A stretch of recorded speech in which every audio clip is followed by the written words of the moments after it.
Hello everyone, कैसे हैं आप सब। आशा करता हूं अच्छे होंगे।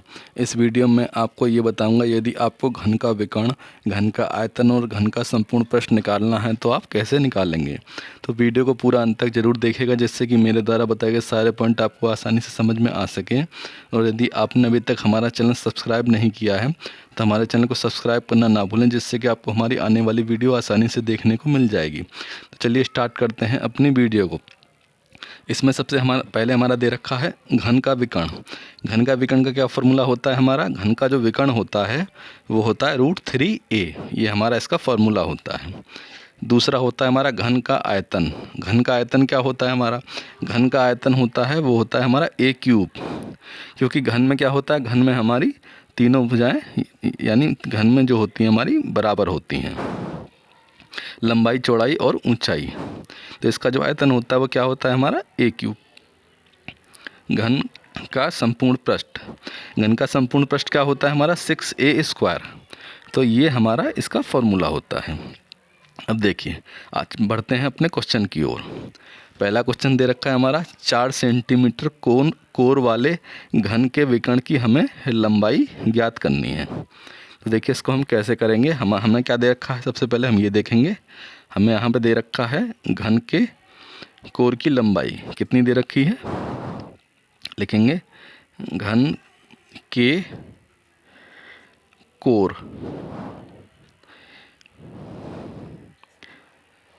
घन की कोर क्या दे रखी है a। ये कितनी दे रखी है, ये हमारी दे रखी है 4 सेंटीमीटर। 4 सेंटीमीटर हमारी घन की कोर दे रखी है। और हमें क्या निकालना है, विकर्ण की लंबाई निकालनी है। तो विकर्ण क्या होगा हमारा, विकर्ण निकालना है हमें। तो विकर्ण क्या होता है हमारा, विकर्ण होता है ये √3a, फॉर्मूला होता है ना ये हमारा √3a। अब क्या करेंगे हम, एक की जगह पे हम कितना रख देंगे, 4 रख देंगे। तो हो जाएगा हमारा ये 4√3। ये क्या आएगा हमारा, सेंटीमीटर आएगा। तो ये जो हमारा ये आएगा क्या नाम है, घन का विकर्ण, वो कितना आएगा हमारा, घन का विकर्ण। घन का जो विकर्ण आएगा वो आएगा हमारा कितना, 4√3 सेंटीमीटर। और यही इसका आंसर होगा। अगला क्वेश्चन दे रखा है हमारा 3 सेंटीमीटर कोर वाले घन का आयतन निकालना है हमें। तो कैसे निकालेंगे, इसको भी थोड़ा ध्यान से देखिएगा। हमारा क्या दे रखा है इसमें, सबसे पहले घन की कोर दे रखी है हमारी। घन की कोर क्या दे रखी है, ए कितनी दे रखी है, 3 सेंटीमीटर दे रखी है। घन की कोर हमारी 3 सेंटीमीटर दे रखी है। तो हमें क्या निकालना है, घन का आयतन। ये घन का आयतन निकालना है हमें। ये क्या होता है घन का आयतन, ये होता है हमारा a³ होता है ना, ये फॉर्मूला इसका। तो ये होगा हमारा a³। a³ की जगह हम कितना, a की जगह हम क्या, हमारे कोर दी हुई है ये 3 सेंटीमीटर दी हुई है, तो एक जगह पे हम 3 रख देंगे। तो हो जाएगा हमारा ये 3 का क्यूब। 3 का क्यूब कितना होगा, ये 27।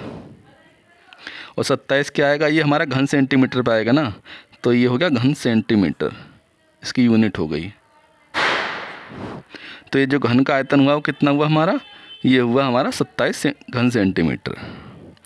तो घन का आयतन, घन का आयतन जो हुआ वो हुआ हमारा 27 घन सेंटीमीटर। ये हो गया हमारा।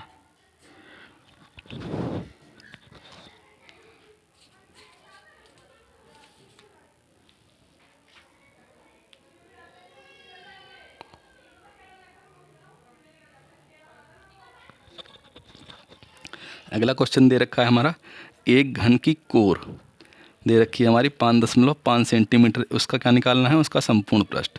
देखिए एक एक फॉर्मूला के आधार पर मैं ये क्वेश्चन बता रहा हूँ मैं आपको। तो इसमें सबसे पहले हमारा क्या दे रखा है, घन की कोर दे रखी है हमारी। लिखेंगे घन की कोर क्या दे रखी है हमारी, ये दे रखी है हमारी 5.5 सेंटीमीटर। 5.5 सेंटीमीटर दे रखी है हमारी घन की कोर। और हमें क्या निकालना है, हमें ये इसका संपूर्ण पृष्ठ निकालना है। एक संपूर्ण पृष्ठ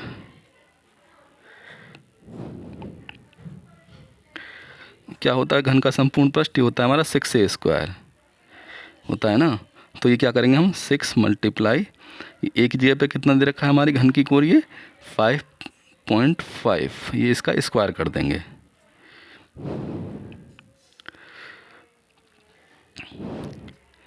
तो ये क्या आएगा हमारा 5.5, इसका जब स्क्वायर किया, देखिए 6 मल्टीप्लाई 5.5 को हम क्या लिख सकते हैं, 11/2 लिख सकते हैं ना। इसका मतलब ये तो 5.5 होता है ये स्क्वायर। तो इसको हमने ऐसे लिख लिया 6 मल्टीप्लाई 11/2, थोड़ा सॉल्व करने के लिए 11/2। तो जब इसको सॉल्व करेंगे हम तो कितना आएगा, ये हमारा ये आएगा, जब इसको सॉल्व करेंगे तो डायरेक्ट लिख दे रहा हूँ, ये आएगा 181.5 वर्ग सेंटीमीटर। ये आएगा हमें इसे सॉल्व करने पे। तो ये क्या आया हमारा, ये आया संपूर्ण पृष्ठ। यानी जब हम घन का ये संपूर्ण पृष्ठ निकालेंगे तो क्या आएगा हमारा 181.5 वर्ग सेंटीमीटर, यही इसका आंसर होगा। अगला क्वेश्चन दे रखा है हमारा एक घन का आयतन। देखिए इसको समझते चलिए क्वेश्चनों को कि फॉर्मूलों के आधार पर मैं किस तरह से बता रहा हूँ आपको। एक घन का आयतन दे रखा है, आयतन इसमें निकालना है। और हमारा क्या दे रखा है, इसका संपूर्ण पृष्ठ दे रखा है हमारा कितना 54 वर्ग मीटर दे रखा है। हमें इसका आयतन निकालना है। सबसे पहले हम क्या करेंगे, इसमें घन का संपूर्ण पृष्ठ जो होता है उसको लिखेंगे। घन का संपूर्ण पृष्ठ, घन का संपूर्ण पृष्ठ हमारा इसमें कितना दे रखा है हमारा, ये 6a² होता है ना। हमारा जो घन का संपूर्ण पृष्ठ वो फॉर्मूला होता है क्या होता है 6a²। और हमारा 6a² क्या दे रखा है, हमारा घन संपूर्ण पृष्ठ 54 दे रखा है वर्ग मीटर, यानी 6a² = ये 54।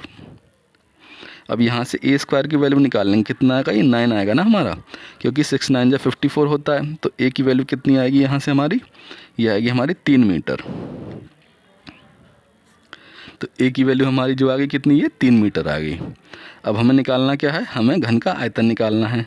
तो ये फॉर्मूला क्या होता है घन के आयतन का, घन का आयतन, इसका फॉर्मूला क्या होता है हमारा, ये होता है हमारा a³।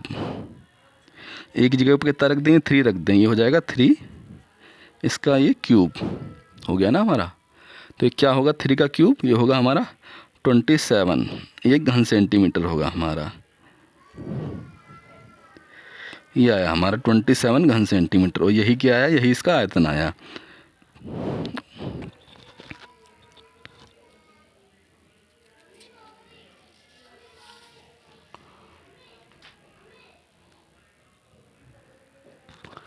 देखिए अगला क्वेश्चन हमारा दे रखा है, एक घन के विकर्ण की लंबाई दे रखी है हमारी कितनी, 2√3 सेंटीमीटर दे रखी है। और हमें घन की भुजा निकालनी है। देखिए नॉर्मल क्वेश्चन है, सीधा इसको हम कैसे निकालेंगे। क्या दे रखा है हमारा, सबसे पहले ये विकर्ण की लंबाई दे रखी है। तो सबसे पहले क्या लिखेंगे हम, माना घन की भुजा हमारी कितनी दे रखी है, a सेंटीमीटर।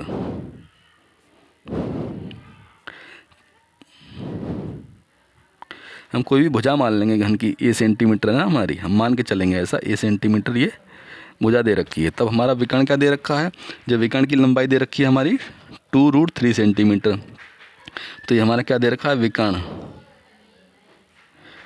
विकर्ण क्या दे रखा है हमारा, ये 2√3। और जो घन का विकर्ण होता है उसका फॉर्मूला क्या होता है हमारा, जो घन का विकर्ण होता है उसका फॉर्मूला क्या होता है हमारा, भुजा a√3। ये विकर्ण का फॉर्मूला होता है ना √3a। और ये विकर्ण इसमें हमारा लंबाई इसकी दे रखी थी 2√3, तो यहाँ पे हमने लिख दिया 2√3।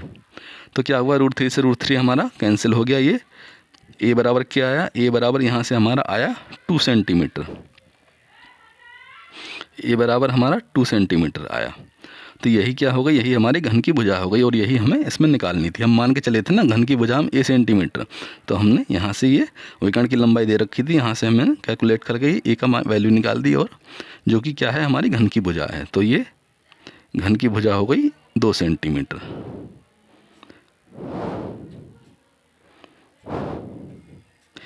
कितनी निकल के आई, 2 सेंटीमीटर, यही आंसर है हमारा।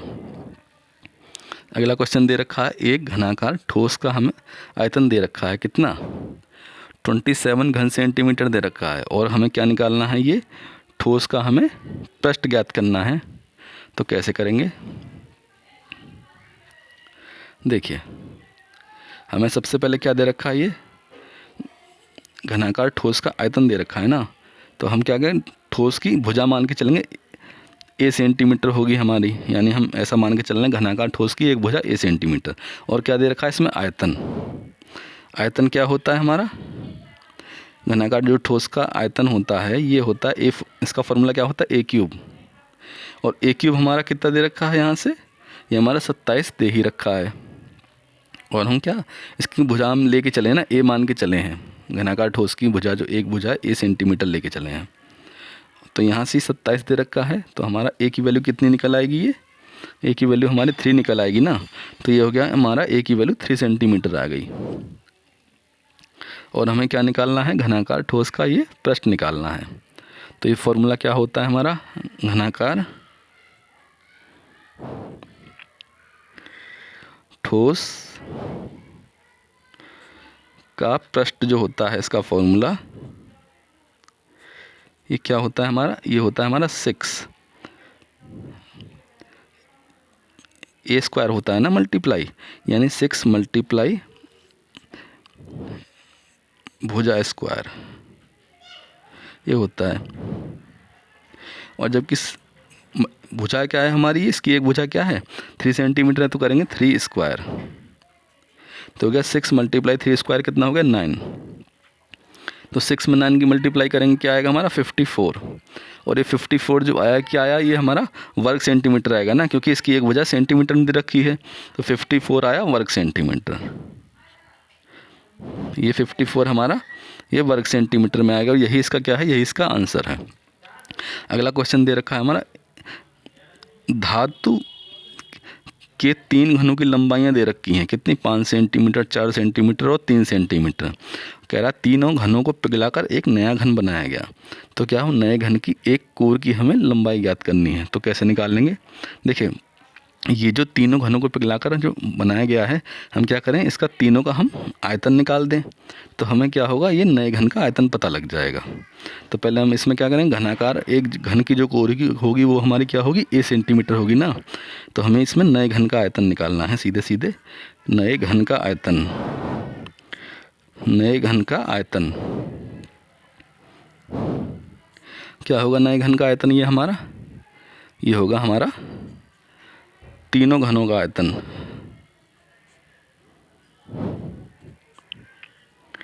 तीनों घनों का आयतनों का योग,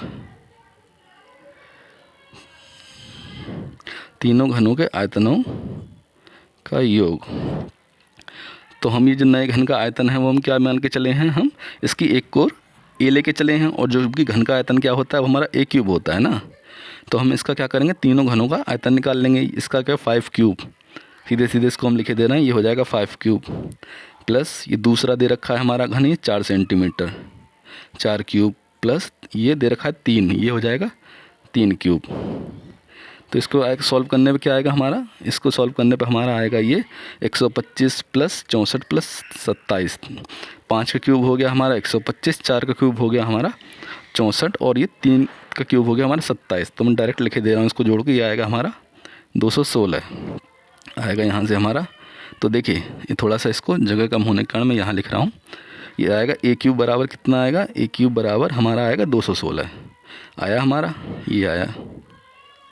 और ए की वैल्यू कितनी आई, हम ए की वैल्यू जो हमारी निकल के आई वो कितनी 6 सेंटीमीटर निकल के आई ना, ए की वैल्यू निकल के आ गई हमारे 6 सेंटीमीटर, क्योंकि जो वो होता है 216 वो किसका क्यूब होता है, वो 6 सेंटीमीटर क्यूब होता है। तो हम कह सकते हैं नए क्या नए घन की एक कोर, हमें क्या निकालना था, नए घन की एक कोर की लंबाई निकालनी है। जबकि हम उसको मान के चले थे ए, तो ए बराबर हमारा 6 सेंटीमीटर आया। तो हमने नए घन की एक कोर हमारी कितनी आ गई, 6 सेंटीमीटर आ गई। तो यहाँ पर हम लिख सकते हैं नए घन की कोर की लंबाई कितनी है हमारी, कोर की जो लंबाई है वो कितनी आई हमारी, ये 6 सेंटीमीटर आई। नए घन की कोर की जो लंबाई आई है वो हमारी 6 सेंटीमीटर आई है। इस तरह से इसको हमने सॉल्व कर दिया। आशा करता हूँ मेरे द्वारा बताए गए सारे पॉइंट आपको आसानी से समझ में आ गए होंगे। वीडियो अच्छी लगी हो तो वीडियो को लाइक एंड कमेंट करना ना भूलें, और इसी तरह की बेसिक वीडियो देखने के लिए आप हमारे चैनल प्रदीप मैथ सॉल्यूशन को सब्सक्राइब करना ना भूलें, जिससे कि आपको हमारी आने वाली सभी वीडियो आसानी से देखने को मिल जाएगी। वीडियो को पूरा देखने के लिए बहुत बहुत धन्यवाद। मिलते हैं नेक्स्ट वीडियो में।